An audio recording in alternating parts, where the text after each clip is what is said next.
When I was 17, I was diagnosed with depression and bipolar disorder. Yes, by a real psychiatrist. I was in my junior year of high school, desperately miserable, and falling into a tailspin.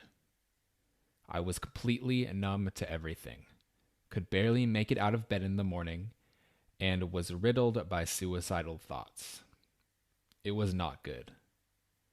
Not to mention that I was failing several classes and on the verge of sabotaging my university candidacy.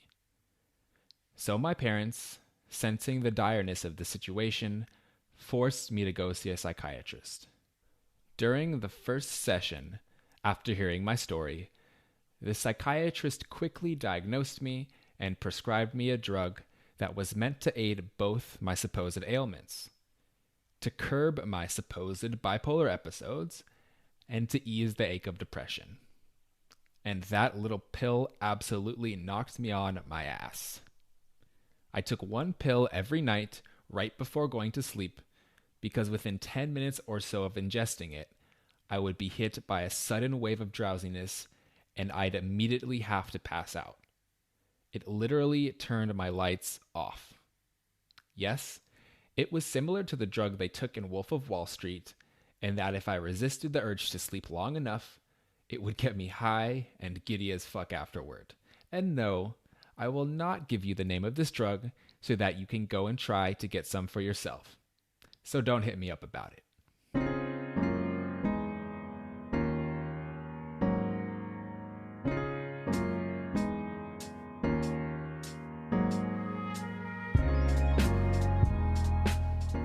Welcome to Stone Cold Moderation, a thinking man's journey toward a healthier relationship with alcohol. I'm your host, Chase Lee. Let's continue with our discussion.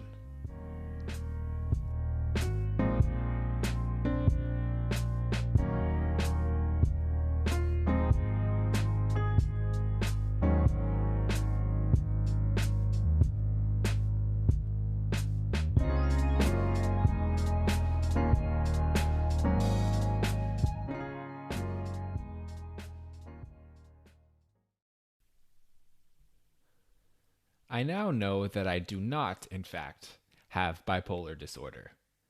I was later introduced to more competent and responsible psychiatrists and therapists who actually helped me, who didn't just prescribe me some crazy-ass narcotic on the first session.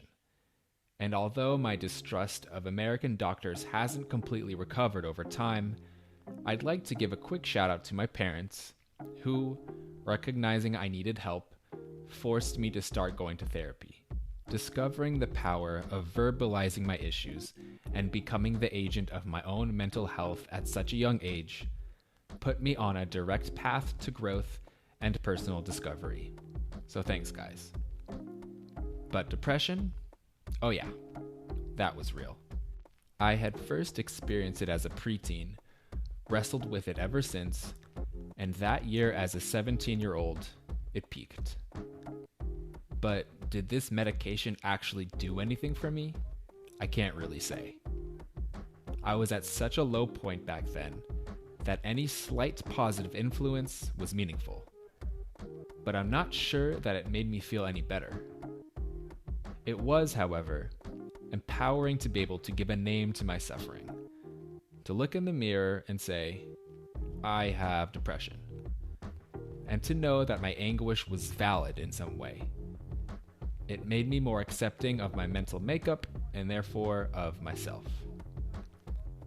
And what I also learned is that I am damn sensitive to any drug and alcohol. Just as this pill used to knock me the fuck out after a few minutes, alcohol goes straight to my brain. To this day, I feel my first drink immediately as it enters my body. The slight burn on the tongue, and the warmth in my chest and stomach. With the second drink, now I'm real relaxed. And with number 3, I might be a bit tipsy. So you can imagine what I was like in my drinking heyday. I got drunk fast.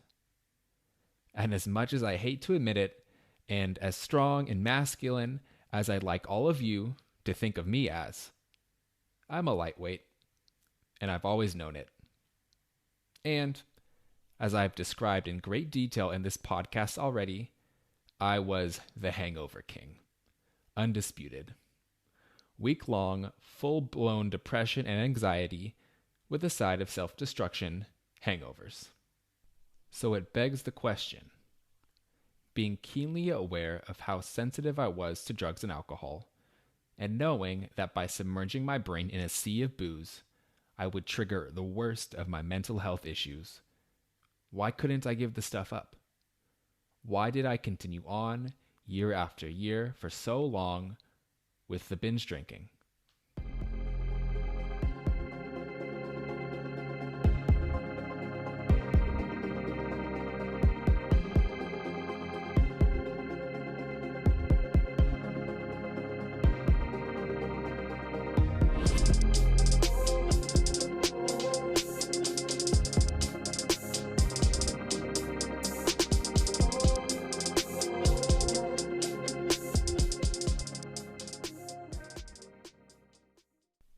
Yeah, so still trying to figure that one out, right?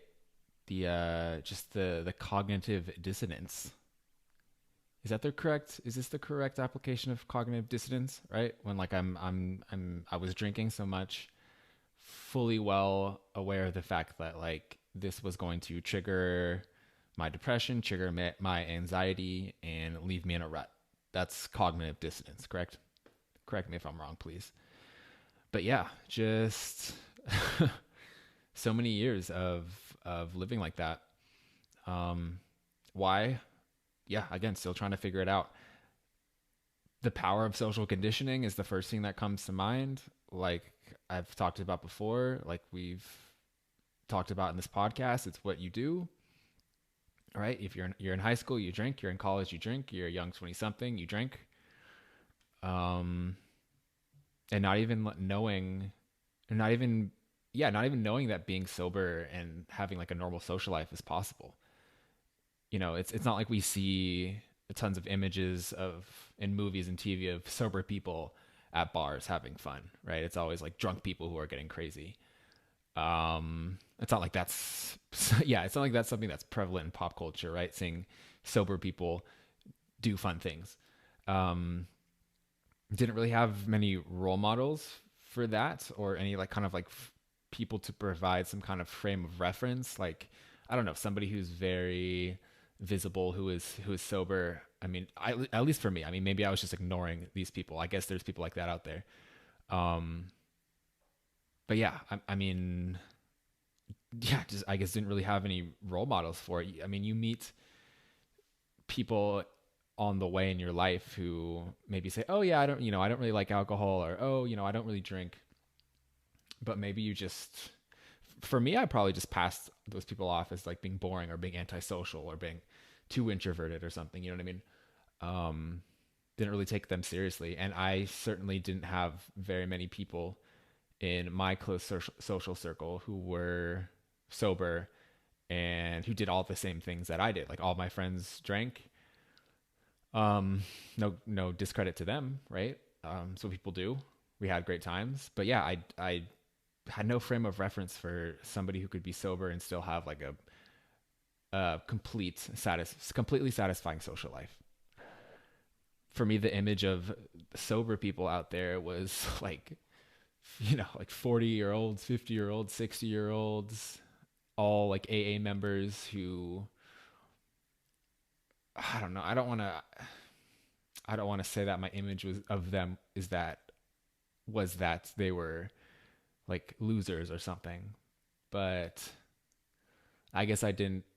My image of like what a sober person was, it's not the most flattering image of a human being, right? It's like not like somebody who I would want to be, somebody who's kind of like washed up, somebody who had just maybe is like filled with regret and who was like fucked up consistently in their life. Not somebody who was like young and who was like, chasing their dreams and successful and socially active, right? Socially active, no. You know what I'm trying to say. So who has a good social life. Yeah. And now recently I've my perspective is changing since I've had some people who are close to me who have cut down, who have gone sober. Now that I have gone sober, seen the benefits, talking to Annie and Bianca, who are going to be my guests on this episode again. People like that. And it's becoming more and more common to see that, which is good. It's awesome. Super encouraging. I also didn't think I had the power to change, right? So when I was in all these situations, you know, after a terrible night when I was throwing up and I was like, God, what the fuck am I doing? Like, I know that this next week is going to be rough. It's going to probably depress the shit out of me again for about a week. It's going to take me a while to get out of this rut.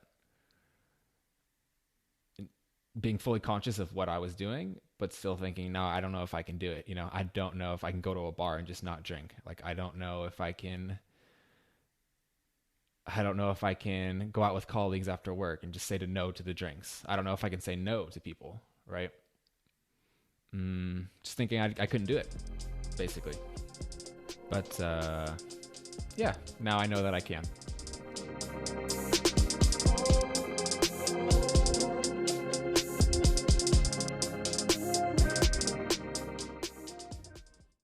All right, now without further ado, it is my distinct pleasure to share with you guys the second half of my interview with Annie and Bianca from the podcast We Want to Be Better. They are a pair of Australian comedians hailing from Melbourne.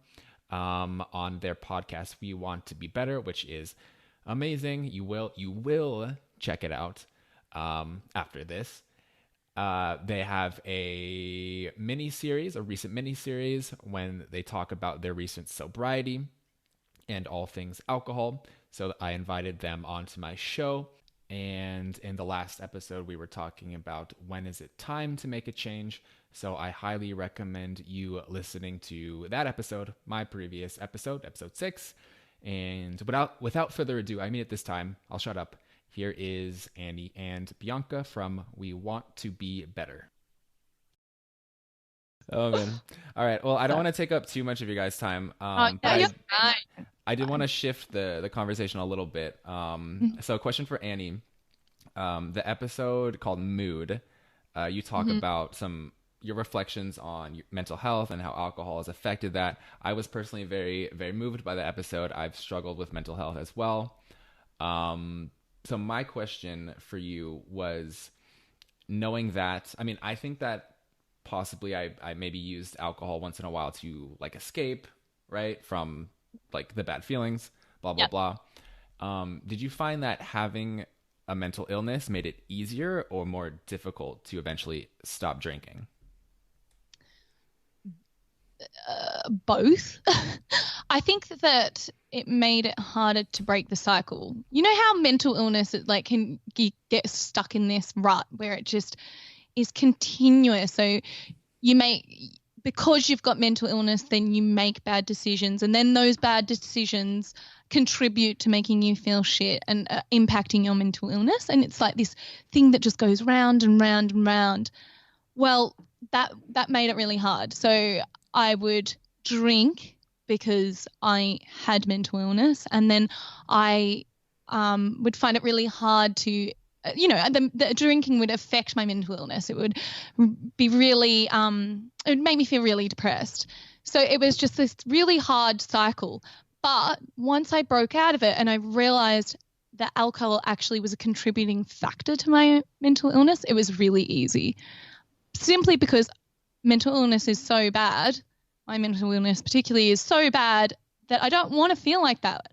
If I have a way of helping my mental illness, and it's as simple as not doing that, not drinking, like I've tried everything. I have done medication and therapy, and I've gone through stints of exercise and eating well and all of this stuff to help my mental illness. If it is as simple as having a mocktail instead of a cocktail, oh my God, what an epiphany. That felt so incredible and empowering to finally be able to take control. Yeah. And thank you for sharing that, because Yeah, it was very powerful to hear somebody talk so bluntly about that. And for me, it's like weird to kind of like have these conversations into a microphone, like for the first time, and not with like other human beings. Yeah. But yeah, no, like thank you for that. That reflection, that was really impactful for me. No worries. Yeah. I mean, like, I can't tell you how hesitant she was to do that episode. Yeah. Like, it took a lot, and I know that it was a lot, but like it was powerful, and I'm very proud of you, Annie. Oh, thank you. Yeah. Vice versa. Yeah, for sure. Yeah. And for Bianca, so the first episode of the miniseries called Origins, you right out of the bat you brought on your husband, right? Which I'm sure was like a difficult. Well, it wasn't very difficult. It's a very emotional interview, and you talk about how he perceived you during your drinking years. It was clearly a difficult conversation with you guys to have, but how has that relationship helped you get sober, and how has your relationship now improved because of the sobriety? Yeah, for sure. Well, I mean, to help me get sober, it was kind of that push. My husband is one of the absolute sweetest people, the person's sweetest thing. And she doesn't All the above. He's really sweet, and he's really caring, and he's also very careful with his words. He doesn't get super emotional. So for him to bluntly tell me that my drinking was affecting him, it's one of those people that he doesn't talk much, but when he talks, you listen, right? So it was very confronting to hear him say that my drinking affected him. And I don't know why I couldn't see it at the time. Like, I just thought he was totally okay with it because he never brought it up. But once he said it and I realized how much I've hurt him, it was very easy to be like, okay, well then I'm going to stop, right? I'm not going to do this because I don't want to hurt you. Like, I feel shitty about what I've done, so I'm going to stop.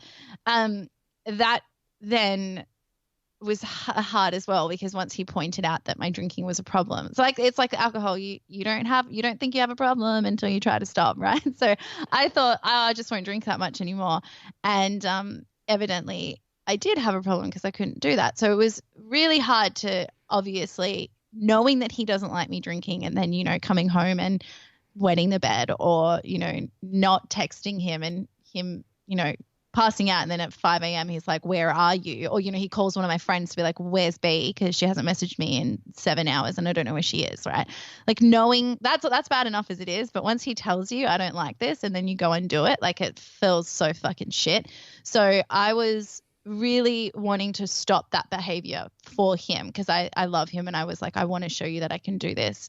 So it definitely helped me having him to help me through that. When I got sober, he also had his own addiction of his own, which he talked about in the podcast. He was a stoner, and he used to self-medicate with marijuana, and that had been a real bone of contention in our relationship. Like, I really didn't like it. He was zoned out all the fucking time. And for me getting sober, it was the push for him to also get sober. So now we both are sober.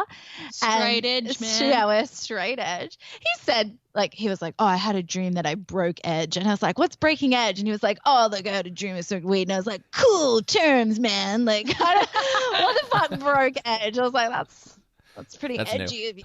Yeah, that's true. I hadn't heard that right. I was like, what the fuck? Like, is this how straight edge people talk? What is this? But yeah, so him and me now, I will say, like, first of all, it is great knowing that we can get through that. Like, what we've been through together, knowing that we can come out of that is great. Second of all, Palmer's not a very, confident person.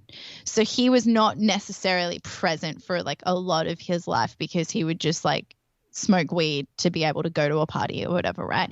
But now he's sort of finding his feet a bit more and going out and being sober and being present in the moment, which is really good for him and his self-confidence, which is great for me because I don't have to carry him at a party, have to babysit him and make sure that he's doing okay.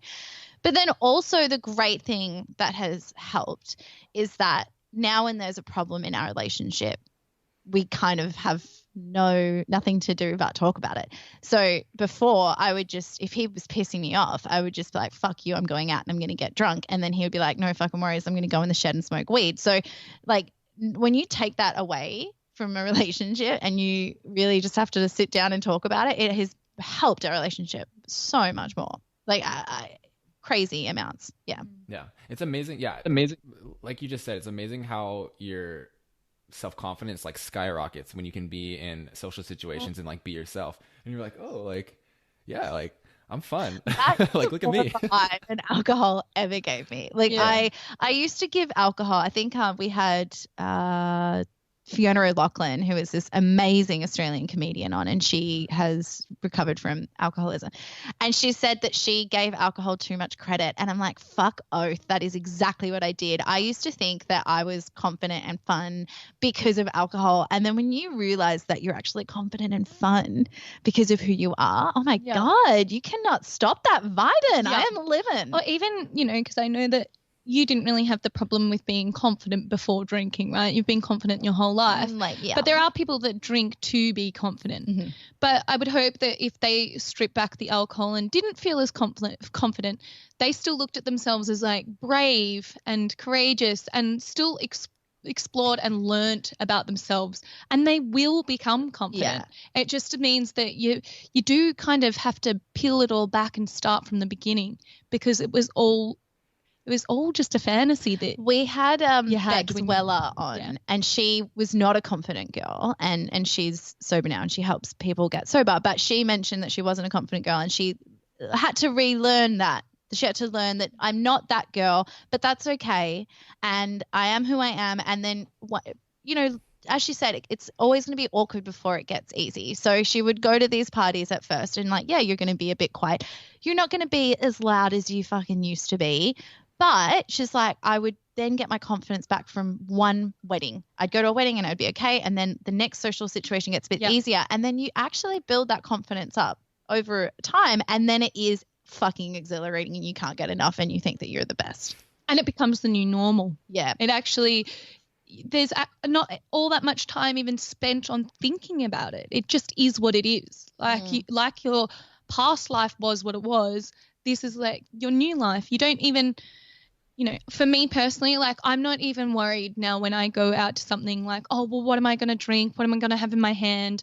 I don't even give it any thought anymore. I just turn up. Like it's fine. Oh, yeah. And you're also like more confident just in everyday life. Like I used to be like, I need to drink to go to a party, right?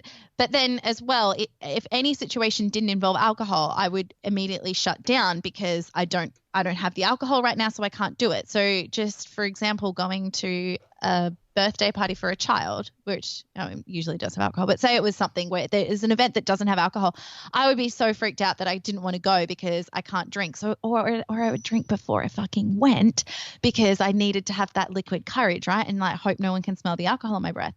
But now I'll talk to anyone in any situation, not a fucking problem. I'll have a yarn with, well, not at the supermarket anymore because of COVID, but I will just go up to anyone at any time and it's not a problem. And I'm so much more confident. I'm present and I'm listening to what they're fucking saying. The last wedding that we went to, the mother of the groom, actually, she was a bit of a jealous woman and she got really jealous of Bianca and she said, oh, what is she on? What is she drinking? Because Bianca was the one on the dance floor and like the dance floor sort of cleared because everyone, goes and gets drinks and stuff.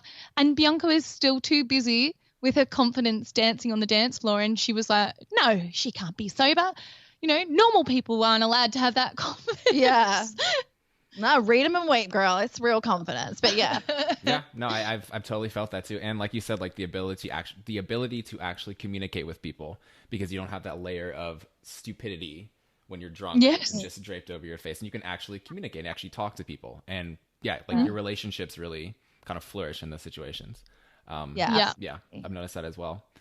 So second to last question before I let you guys go.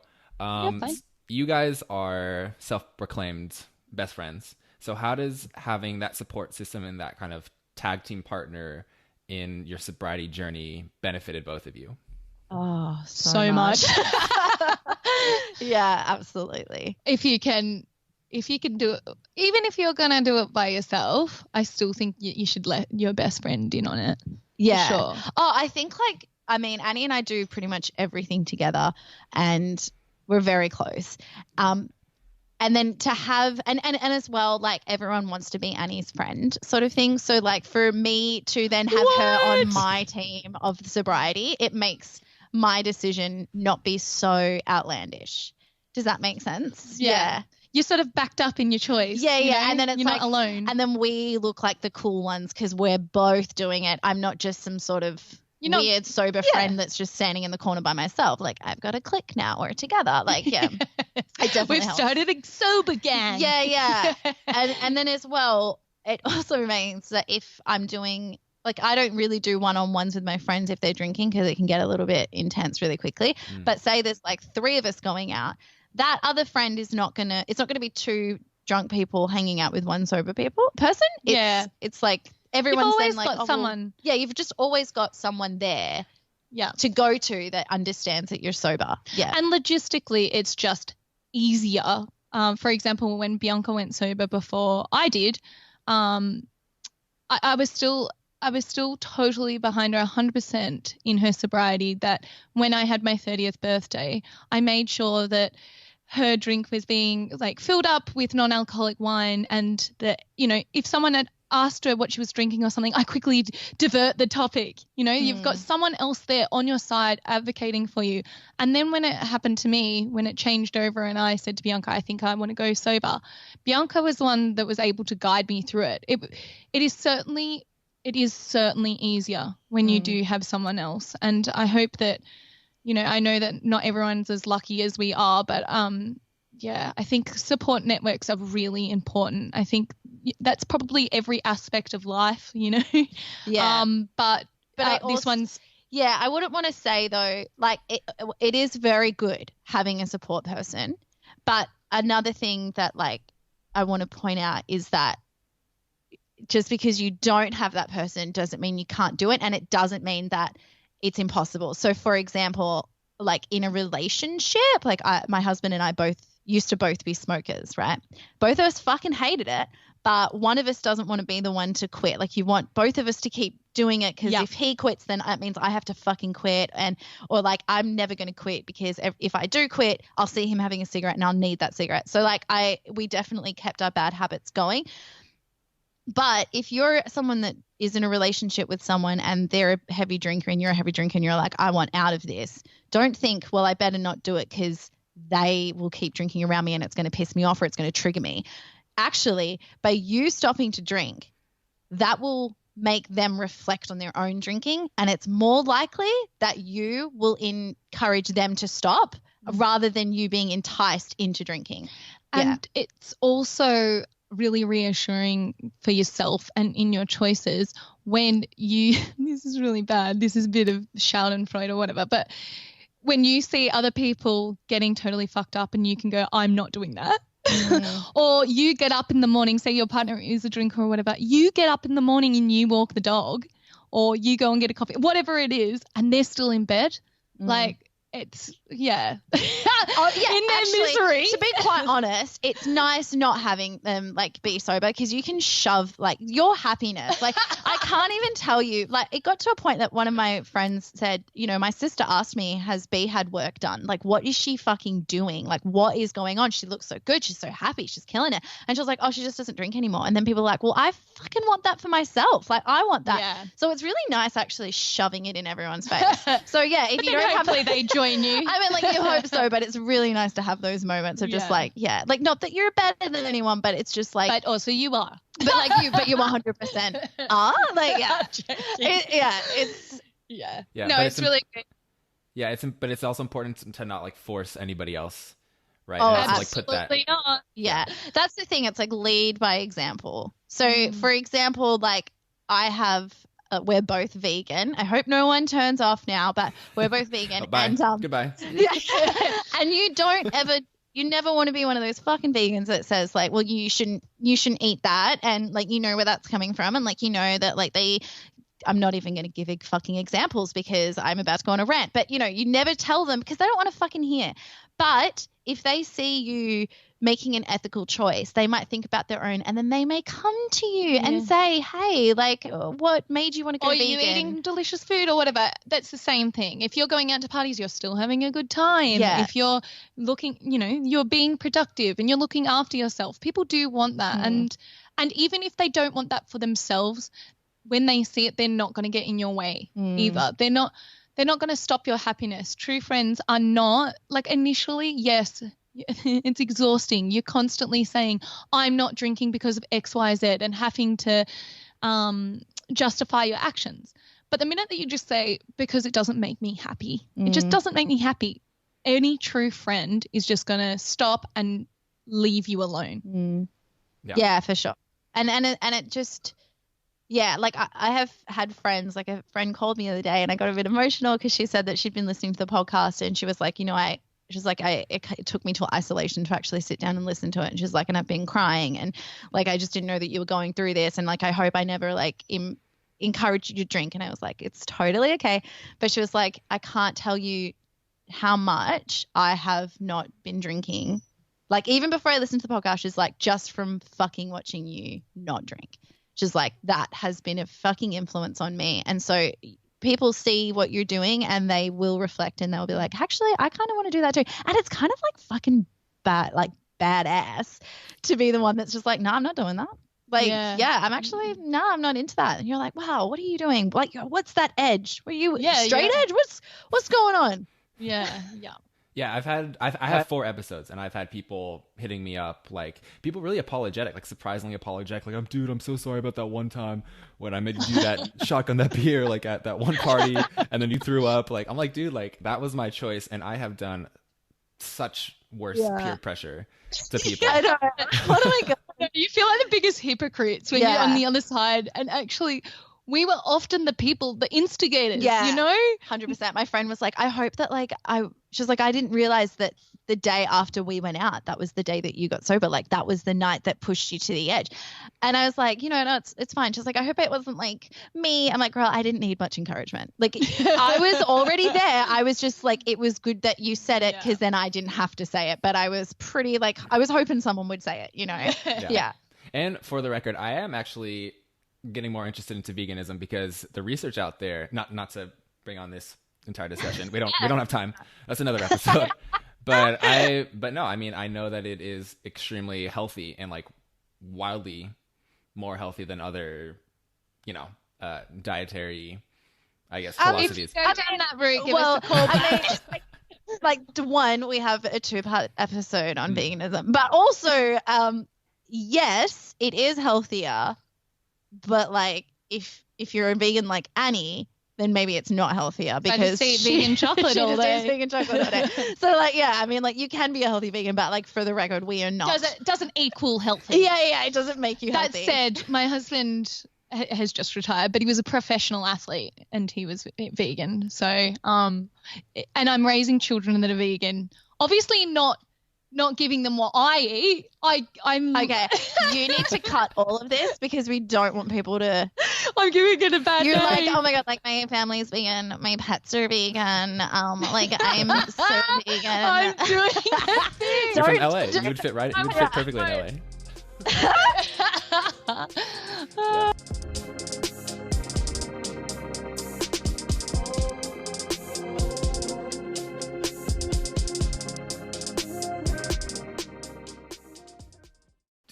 I did want to ask you, since I have you guys here. So I have my podcast and kind of my philosophy right now is about moderation because I've been doing it, right? Drinking very, very, very rarely in very small amounts. It's worked for me so far. I know that you guys in one of your episodes spoke against moderation. So I just wanted to play like devil's advocate for myself. Like, what are your thoughts? What are your thoughts about moderation? Why don't you see it as like a viable kind of strategy? Just let me have it. Like, lay it on me. I think we approach it actually in very different ways. For me, it's as simple as alcohol equals somewhat of a depressive state or a bad time or, a loss of control or something like that, am I willing to give up one day of my life to feel that way? The answer is no. It's just that simple. So for me, moderation doesn't work because I can't opt into feeling unhappy ever. If I have the choice, I just don't want to choose that anymore. It's a part of my life. Alcohol is not a part of my life that gives me any joy anymore. So why even make it part of it? That's great. Bianca's. Oh, I've got a few. A lot. So I tried the moderation route. And the thing is with moderation that's hard is because, one, you're trying to moderate a very addictive substance. So you don't say, just one heroin, please.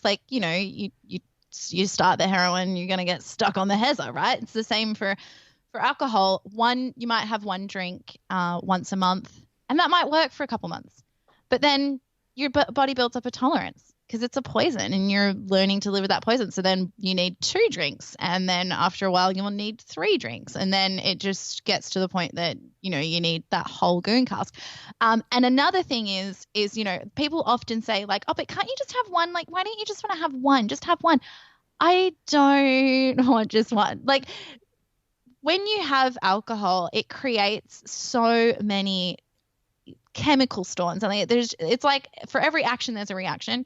So putting something that is a chemical and like a poison into your body is going to react. It's going to throw off your sleep patterns, and it's going to give you depression sometimes, or it's going to affect your mood. You might say something stupid. Also, one doesn't ever stop at one because you might set out with the intention to have one. How many times have you actually genuinely just had one? Yeah.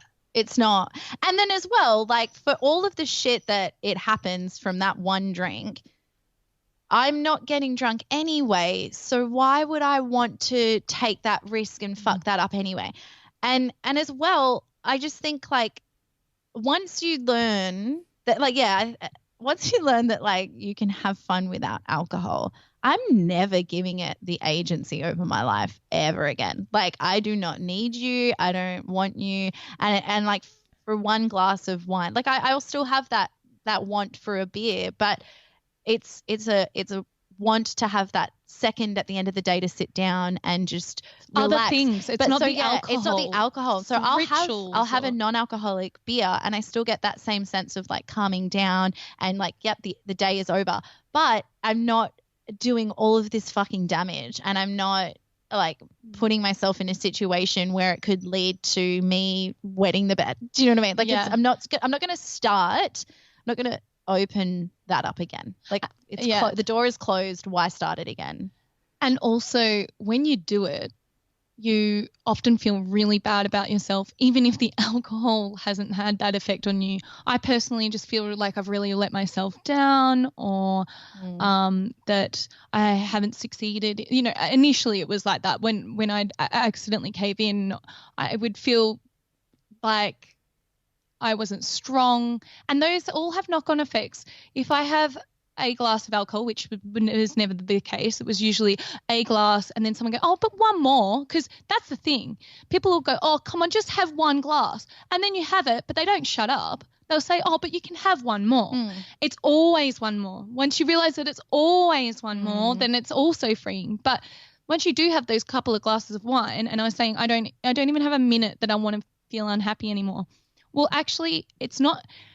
Even if hypothetically I said to myself, I'm willing to trade off one day of unhappiness for just a crazy time, that's not ever what it is. It's got a knock-on effect. Like Bianca was saying, your sleep patterns are out, and so then you go to work upset or whatever, and then from there you don't work as productively, so you feel stressed in your work life, and it rolls on all the way up to the next week. Yeah. It goes all the way to the next weekend. And also, and then you're probably looking at alcohol to try and fix those problems. Yeah, that's the thing. In the sense of alcohol, we put it on this pedestal. We act as though we need it to have a good time. We act as though it's that's my treat, that's my reward. And the problem is with this moderation is that you're hanging on for that glass of wine. So you're like, okay, it's like when Friday comes around, I'm allowed to have fun and I'm allowed to get loose. And so everything up until that moment you're not present in that moment. You're just waiting until Friday comes along because that's when you get to have fun. So like for me, I would have like anything that did not involve alcohol. By it not involving alcohol, I immediately dismissed it as not being fun. And so I wouldn't actually give it any thought. So if someone did invite me to a party but I wasn't allowed to drink, I would either just like not go, or I would be like, well, this is going to be shit. And I'd go in with the mindset that it's going to be shit, and I would make sure that it was shit. It's like this self-fulfilling prophecy. So when you actually remove alcohol and you don't have that like reward anymore of I get to drink, once you take that away, well, then you've got to find other ways to have fun. And there's a million ways to have fun and to enjoy what you're doing. So it's just like not giving alcohol that agency is really rewarding in itself. Yeah. One thing I'm very clear about is like I never want to be drunk again. I never want to be hungover again. Like done. Don't miss it. I can't remember what a hangover feels like. Like it's so good to not be hungover. Yeah, like I in one of the episodes we replayed like me hungover after I just wet the bed, and like honestly, like I want to say that was a one-off, but that was just a one-off that was caught on camera. Like that happened so fucking often, and watching it back I wanted to cry because I was like, oh my God, that is what my life was. That is literally what I lived every fucking week, like several times a week. That was my life. Just not having that, so nice. Yeah. And non-alcoholic beer, like you said, is amazing. It's incredible. Oh my God, it's so good, right? It's so good. Yeah. And people say, I remember one of my friends, I was drinking an alcoholic beer and he was like, well, what's the fucking point? Why do you want to drink that? And I was like, well, maybe I care about beer more because you're only drinking it for alcohol, but I'm drinking it because I enjoy it. How's that? Yeah. And it tastes good. It actually tastes good. Yeah, it does taste good. Yeah. Yeah. Last thing for you guys today. Thank you so much. Do you guys ever still have cravings for alcohol? How do you deal with them? And people who are in quarantine right now, a lot of people are having like mad cravings. People are drinking way too much. What advice could you give them in this situation? Fuck. The first time I really had a craving for alcohol, because I certainly wasn't one of those people that chemically was dependent, right? But I'd have triggers, lots of triggers. Like you have to tick off your bingo list of things to do once you go sober, like attend a birthday party and go to a hen's day. And so I'd done a lot of those, but for me it was my parents' separation, and I had to go over there, and it was quite traumatic and lots of crying, and usually I would probably pour a glass of wine after all that and sit down and reflect, but that wasn't there. And so that was certainly something that I found a little bit harder. But once I got through it, I was like, I said to Bianca, I was like, that's my first family crisis I got through without alcohol. I certainly don't need alcohol anymore. If I can get through that moment, then I can get through anything. And in terms of isolation, I can imagine people are drinking. Well, I know that people are drinking a lot at the online moment. Through social media. We know people are drinking, just like it's like I was saying before, so normalized and seen as a coping mechanism, and it really shouldn't be. Drinking is not a coping mechanism. I have kids, they're hard. I know that. I understand that children are really hard, but you have less ability to cope if you drink. Your mental health is impaired if you drink. It's that simple. Please take care of yourself. Sorry, I've got a cat here.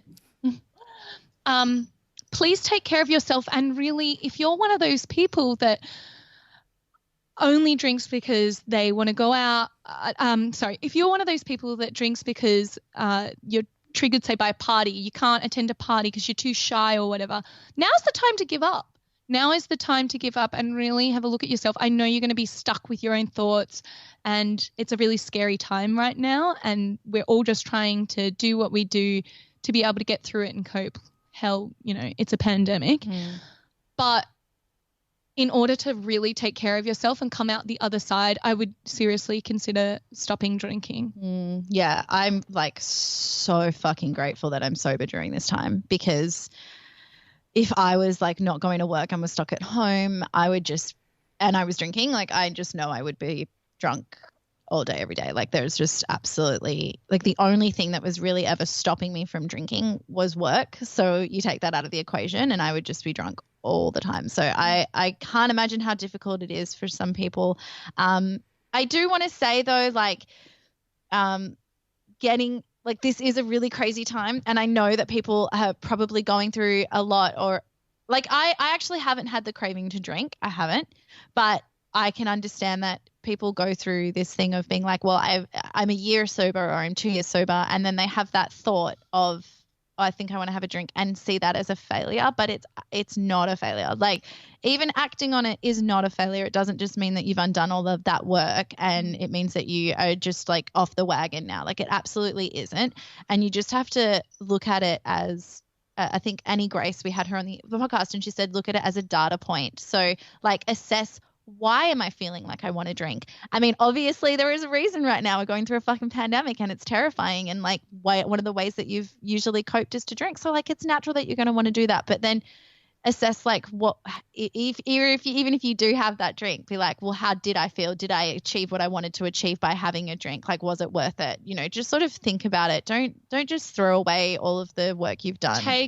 Take some wisdom and knowledge out of that and apply it into moving forward. Because a lot of times like you drink, a lot of the times you'll drink, but like not even know why you're doing it, right? And like to actually sit down and assess like, why did I do that? Like is interesting.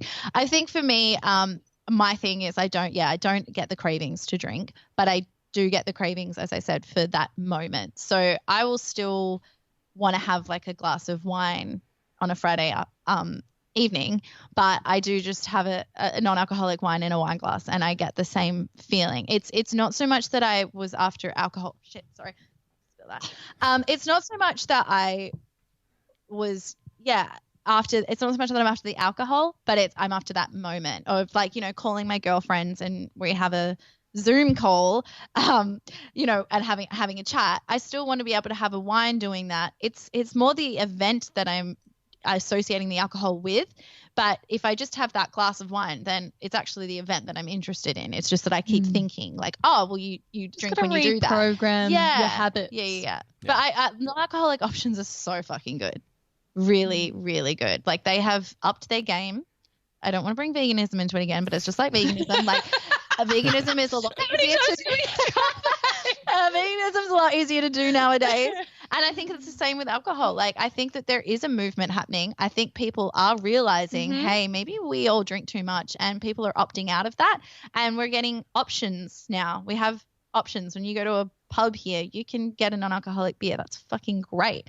I can still go to the pub with my friends and I don't have to drink. There's lots of people online. There's lots of communities. Join podcasts like yours, obviously. Yeah, so, obviously people are listening to that. Yeah. And like Quit Lit is my favorite thing in the world. Like I download a book like every week to my Kindle. I'm obsessed. So yeah, I think and talking and connecting with people is so important. Like I did not know. It's funny how you sometimes don't even know what you're experiencing or how you feel until someone else fucking says it. And for me, when I started on my journey and actually heard other people talk about how alcohol made them feel, I was like, oh, it's not just me. Like I didn't know that it was not just me. I didn't know other people felt fucking depressed the night after drinking because no one fucking talks about it. We don't have those conversations. And if we do, we're drunk when we do it, so we don't remember the next day anyway. So, like, to actually just talk to people. Or it's a ha-ha. Yeah, it's a ha-ha. Ha-ha. Yeah. Hungover. Right? This is my hungover meal. The day that it was that video that I put up in the podcast of me talking about how I wet the bed, that was like a cry for help, really. And then the thing is, like, people were laughing. Like, you know, no one was like looking at that and being like, hey, B, are you okay? Because you look kind of depressed. Like people were like, ha, ha, ha. And really, like I see now that it was a cry for help. But if you actually just tell someone how you're feeling, I know that it's scary because you're like, oh, if I say that I have a drinking problem, I'm going to be held accountable or whatever. But like, honestly, just talking about it helps so fucking much. Yeah. And this is an interesting opportunity to be in quarantine for people. Yeah. Like you said, to maybe take this as an opportunity to get sober, to try something different. Totally agree with that.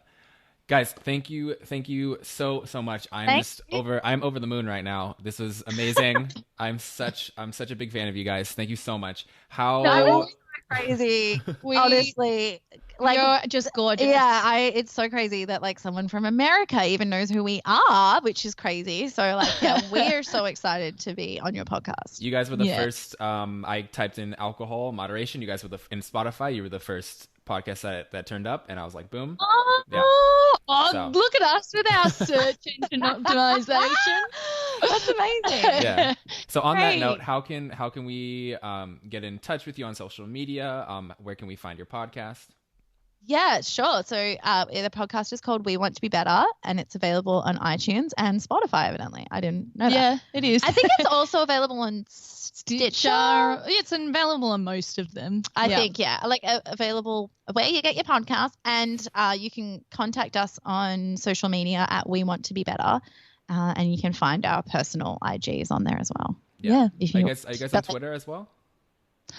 That's a hard. I'm on Twitter at Annie N Nolan, so you can come find me. Twitter, but I honestly, we're just really bad at personal admin. We're good at getting our podcast through. We're just we should probably be a few more places, Bianca. TikTok, we're just doing TikTok. Like we're getting there are so many fucking platforms nowadays, but Instagram's the best place to contact us. For sure, guys, thank you so much. Amazing. I know you've had some gigs because you guys are performing comedians, some gigs that have been canceled. I'm sorry to hear about that, but crushing it with the podcast. Thank you so much for your time today. Thank you. Oh, you are a little angel. And as they say in France, bonjour. No. What? That's hello. Au revoir. Fuck. Okay. Australian. French is not right. Okay. You're close. You were close. Like, it was a French word. Like, as I was saying it, I was like, wait, is that Italian? But then when you were like, oh, no, that's hello. Like, when you said no, I was like, oh, shit, I fucked up. I fucked up again. The pronunciation was impeccable, though. Yeah, right? Because I say Beauty and the Beast, that's why. She talks like the candlestick out of Beauty and the Beast. Yeah. It's all about full commitment. Yeah. Yeah. Oh, I love it. I'm so embarrassed. All right. Thank you, guys. Safe and everything, and we can't wait to listen to it. We can't wait to listen. Thank you so much. It'll be out hopefully in about a week or so. Best of luck during the quarantine. Stay safe, stay well, and we'll keep in touch hopefully. Au revoir. Au revoir. Au revoir. Bye. Okay. Yeah. Thanks, guys. Bye.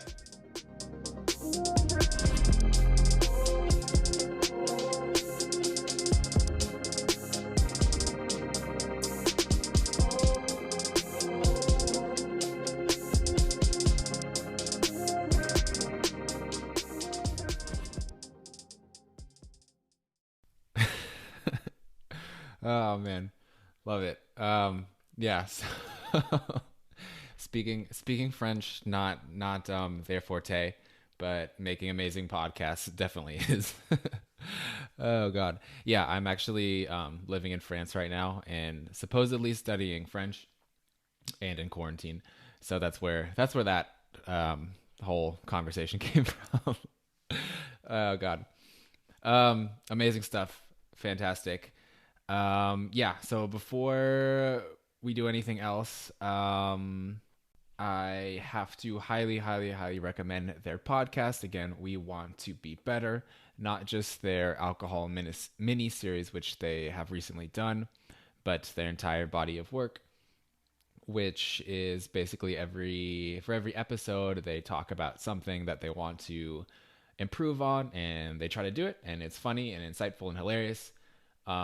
We Want to Be Better. Amazing. Yeah. I wish I could have them on every show. I was so, because they're the first people I've actually interviewed who is not somebody that I know personally. So I was really nervous before that interview, and I kept thinking, like I had a lot of questions for them, and I kept thinking like they were gonna at some point be like, we need to go, like this is taking too long. Like we have other things to do. But no, they were super amazing, super gracious, fantastic stuff. yeah, and super, I mean, incredibly insightful as well. And like I've been saying, like I've been trying to say, like these are two examples of people who prove my point that you could still be sober and be fun, right? I mean, we're not all gonna have as much personality as Annie and Bianca, right? But like you can tap into that a little bit. um, and it's totally true what they were saying about like the burst of self confidence that you get um, from just being sober and being just completely yourself, unfiltered, so to speak, unadulterated in social settings. And when they were talking about how they had on their podcast, they had an interview with another very well known Australian comedian who said the line that she gave alcohol too much credit for like her personality and how fun she was, and that's amazing. I totally agree with that. So that's something that's really exciting and exhilarating to discover for yourself. Other things that stand out from that interview: the power of verbalizing these issues, just the power of talking about it. You can kind of see on their show that they go through, like they start out a little bit kind of hesitant. You can see because it's very, very personal. It's very, very, very, very raw for them. And as like they continue in the miniseries, they like continue to grow and like discover, and they get more confident talking about it. And you can just see, yeah, I mean, you can just see the impact that project had on them, and it's really cool. It's like everything that I want my podcast to be. Yeah, and I mean they're very fortunate, right? Because they have each other. Um, Not everybody has that good of like a sober buddy, a sober ally, but it really just shows the power of those relationships and how contagious it is. The fact that Annie went sober after like seeing Bianca, and that just witnessing that, the kind of like light bulb switch moment happened. That's pretty amazing. And yeah, I mean, just positivity just in general and positive things in life are contagious. And it's really cool how you can kind of infect people with that. God damn it. And I immediately start thinking about coronavirus because I'm using words like contagious and infected.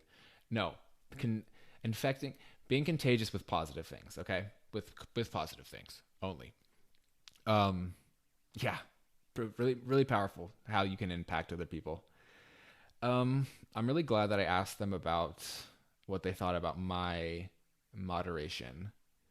Um, and as kind of uncomfortable as it can be to hear somebody disagree with you, for lack of a better word. Yeah, I mean, I completely agree with what they were saying. Um, it's hard to just have just one. For other people, it's always about another and another and another, especially when people are, putting the pressure on you to drink. People don't let up, it's brutal. But for me, since the progress I've seen in myself the past 6 months has been so positive and so encouraging, I mean, it's been working. So I want to continue on that path. But like I said, I mean, I'm on a journey and things could change. If I fall off a cliff and I start binge drinking again, even if I binge drink once again, that could change things, right? And I might have to tighten up and I might have to go completely sober. And we'll just have to wait and see. I hope that doesn't happen. I hope I can continue to do what I've been doing, because it's been super fun. It's been super encouraging, super empowering. But we'll see. I mean, I'm on a journey. And we'll have to see where it goes.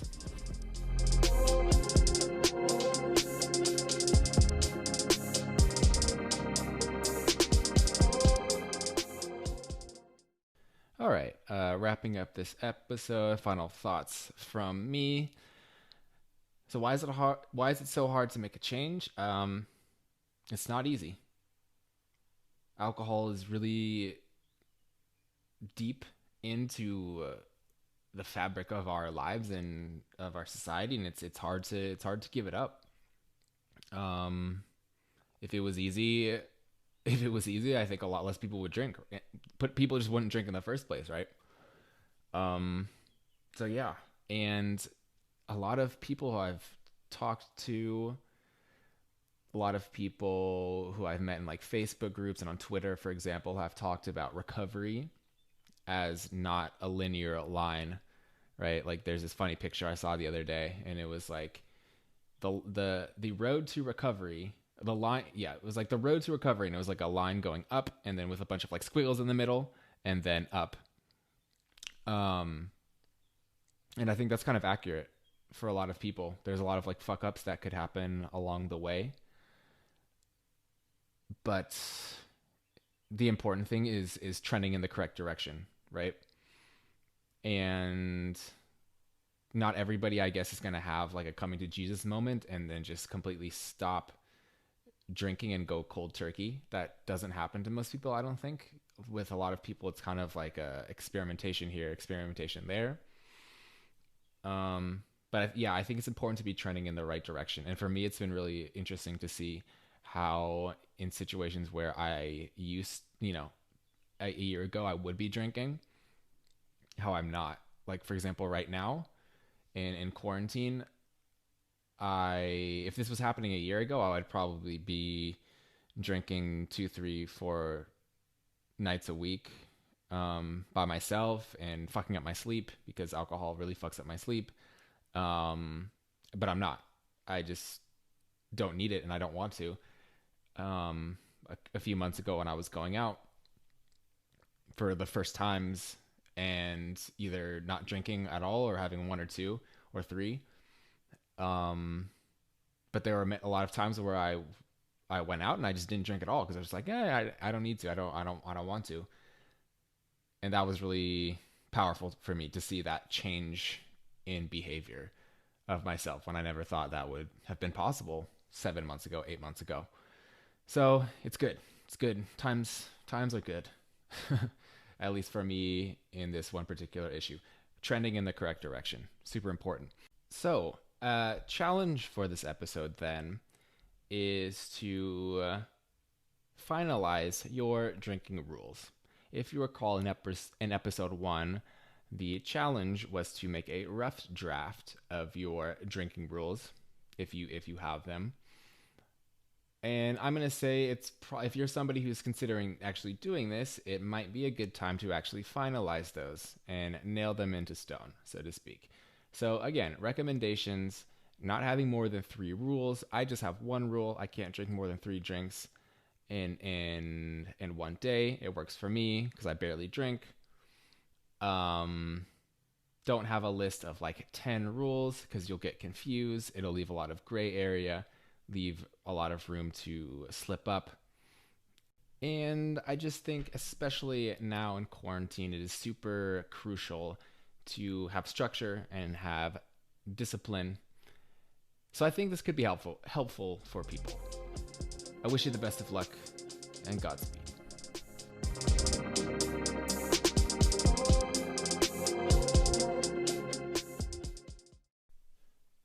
The ancient Chinese philosopher Lao Tzu once said, "Knowing others is intelligence. Knowing yourself is true wisdom. Mastering others is strength. Mastering yourself is true power."